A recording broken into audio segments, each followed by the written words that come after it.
I'm starting a new series on modeling a Windsor chair. I've selected one of the simpler Windsor styles, the unbraced Bowback that was shown in Fine Woodworking November-December 1994 issue. In building a Windsor chair, you start with a seat, and that's what we'll do. We'll bring in an image from the magazine of the seat shape and import that to SketchUp.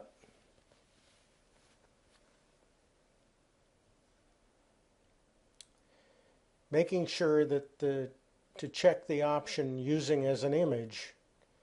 I'll connect this image at the origin and give it a preliminary size, which is arbitrary at this point.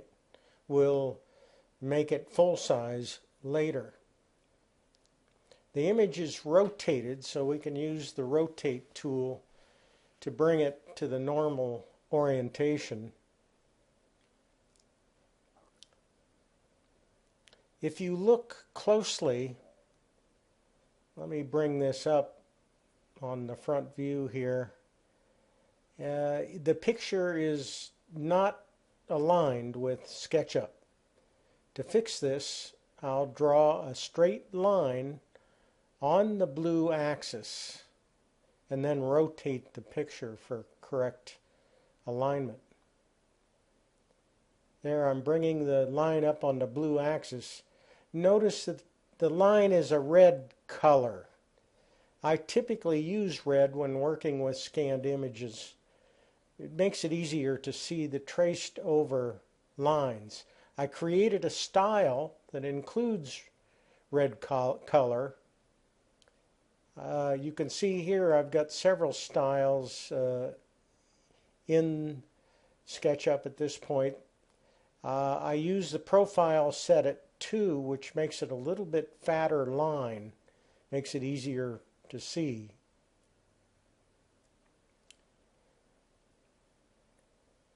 So now we need to rotate the picture so that its axis lines up with SketchUp axis. There it is.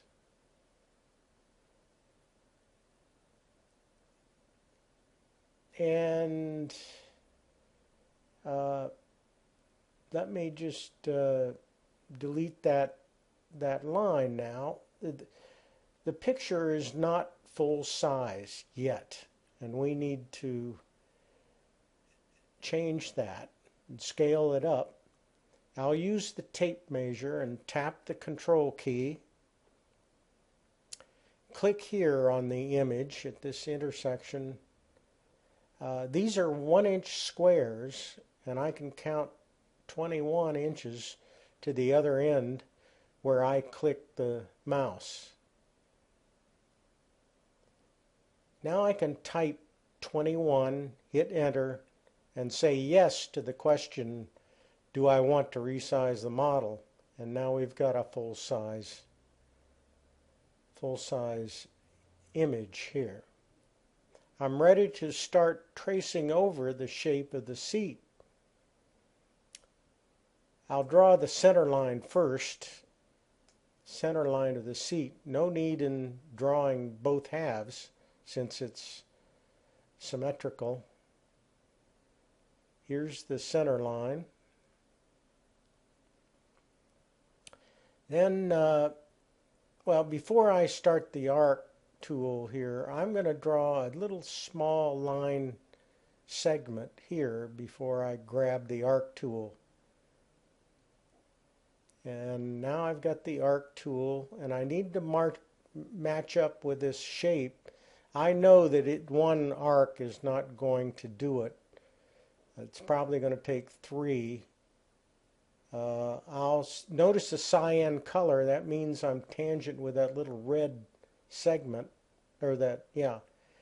Now here's the next arc segment that is again cyan color, meaning that it is tangent to the previous arc. You could use the Bezier tool here, but I'm just going to use 3 arcs to complete this the back shape of the seat.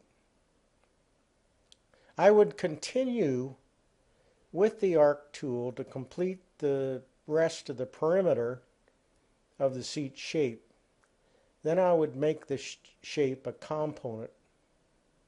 Also, we need to locate the leg sockets with the circle tool. This would be a 13/16 or 7/8 diameter hole.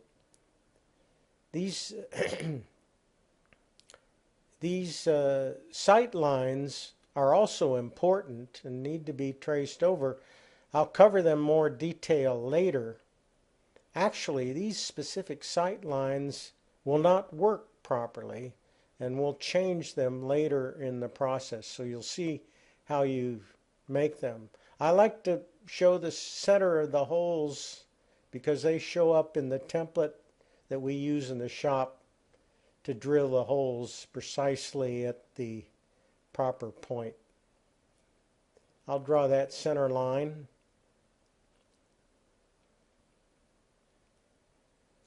Now, rather than bore you with my tracing the remainder of this picture, I have these components already completed, and I'll bring them out to this location. So here is the completed seat shape as one component. The next component is the holes, the location of all the sockets for spindles and the bow, and also the front and back legs. And then the third component are the sight lines that we're going to have to mess with later. It's important to have these 3 things in separate components. I'll explain that later when we get into making the seat full model. We'll do that in the next stage of this series.